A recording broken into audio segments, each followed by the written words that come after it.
We've just metamorphosed ourselves from the company formerly known as New Peckham Varieties into a company called Theatre Peckham. Two toads terribly tired. We do theatre training, we do theatre education, we do theatre skills, and we do production work. Our autumn production of The Kings of Temple Midden is what this little film is all about. The play's called The Kings of Temple Midden. The play is set 70 years into the future, and it concerns a group of young people who were evacuated from London when the Thames Barrier blew. You were 4 years old. You came on a kid's minibus, year of the London flood. When the barrier went in the water, and the water was everywhere. Why do you always want to hear this? I don't know. It's where I come from. There's no going back. Where you come from is lost, gone forever. Anyone who could drove anywhere away from the water. All of you was in this minibus. Rainbow Nursery, it said. 14 of you. Bloke what drove it, left you here, went back for more. Never saw him again. 9 left now. Only 9.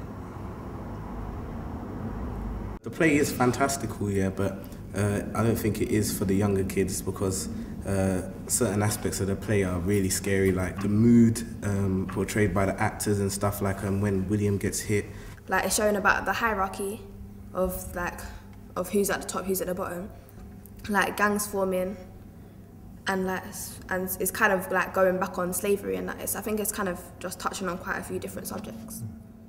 The two main issues it is dealing with, one is global warming and climate change and the rotten mess we're making of the planet, and the other is the way this particular group of kids set up their own little societies by themselves and what's healthy and unhealthy about them.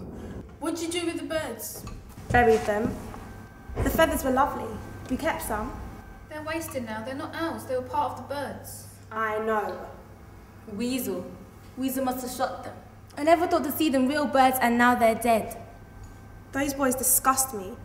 How could they eat them? They were hungry. They're always hungry. The girls are angry at the boys because they ate the birds and killed them. Basically, the birds were a symbol of hope. They would think that the land would recover from the fires and floods that happened. Songbirds. None of us ever heard them sing. We never will now. And there was nothing of them. Only a tiny scrap of meat. It was a beginning, and now we'll never see them. I'd like a giant to come make them into meat. Orla, you're not supposed to be here. I'm only listening. I'll stay quiet. While the boys are creating their own worlds where they're pretending to be lords and kings, the girls work on an old radio to try and contact other people and to find a way out of the Temple Midden. Could we have followed the birds? They must have been going somewhere. I don't think so. They can fly across any grounds, even the floodplains. Nothing can stop them. But they can't live around here. Not yet. But it can't be that far off. They came so near. We don't even know what's out there. That's what we need to find out. I've been coming here for years now, and you can be yourself or be whoever you want to be, meet other people. It just brings a lot of people together that you wouldn't think that you can talk to. I started coming here because I want to become an actress when I'm older. When I'm performing here, just everyone feels alive and we're all brought together, and it's really good to see the audience's faces when you're performing because they enjoy it too and they share that energy with you, so it's really good. I can come here and not be scared. I don't have to be something I'm not, and everyone becomes good friends and just have a laugh and like a little family. Like a family, yeah.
think the dance is just portraying like how she's sedated and how her father's like when Ren hugs me and I just kind of push him off, like how that would like hurt someone.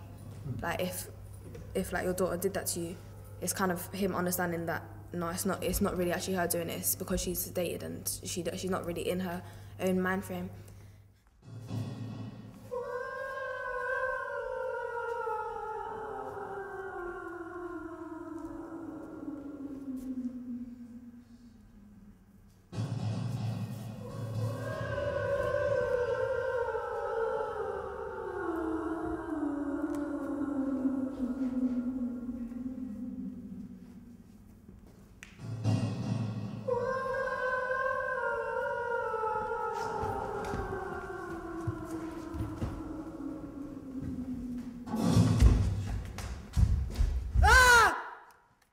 With the X Factor and all these programs that are on TV now, youngsters tend to think that I don't need to listen to this, or I don't need to listen to that. I just go and do something spectacular and I'm going to make it. And, you know, sometimes they can have that one night sensation, but it never lasts forever. It has to be collaborative. I mean, this is an ensemble piece. Everybody's got an important part, and it only works when everybody is working together, bouncing off each other and supporting each other. I mean, when you do this in a theatre, particularly when you're young, you learn that that's the truth about life, I think.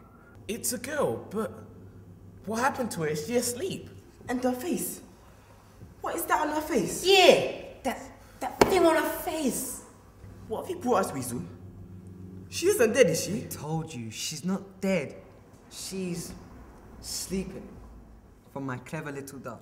A dart? You shot her! You've been hunting people! That's right. Oh, no. Not to kill. Don't want no blood on my hands. So who is she? And why have you brought her here? Explain, you must explain. Okay. Just don't get mad. She's a marsh person. A girl from the waters. The waters? Yes, the wetlands. Oh. So, you shot her? Can you tell us why? Certainly I can. Come. You see this on her face? It only grows in cold, damp marshes. Nature has changed her ways. Yeah, but what is it? It's a fungus. I play a character called Weasel.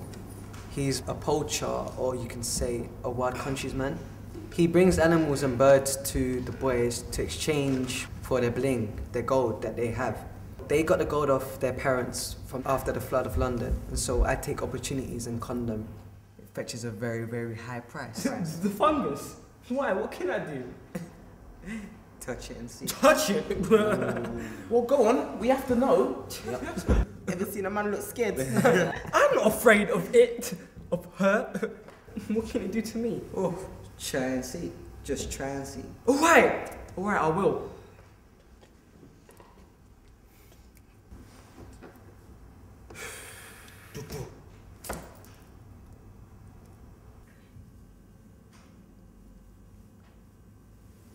There! Oh, it's wet! She's wet! You touched the waters. You're going to get sick. Oh, don't worry. Now just put it onto your lip and breathe it in.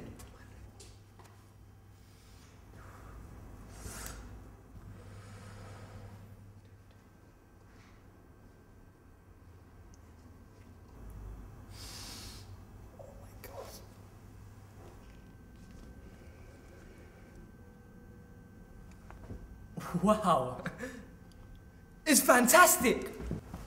I can see little bubbles rising. Yes. I can see the thoughts in all of your minds. Oh, Archie, are you jealous of me? Jealous of my power? Well, you can't hide it from me now. And my arms, they're as strong as steel, almost ready to fly. I've never felt like this before. Here. Give me some more of it. I want some more. It's like a place to come to when, like, you have nothing else to do. If you get what I'm saying, like instead of just hanging around here and making trouble, like just come here. It's a good experience when you finish the show and like you feel like you've accomplished something because you've performed in front of like a big audience time and time again. Yeah, it's a great place to meet people who you wouldn't usually talk to. I think for the audience to come and to watch them and to see the group grow like that and to see them deliver something, it's not only great for the children to actually do and come away feeling good after the applause, but also for the audience to come here and say, wow, this is happening in Peckham. They, with one accord, go, it's friendly here, we feel safe, we can be ourselves, we can make friends. And I am alarmed at the extent to which they don't feel that's true in the world outside of these walls.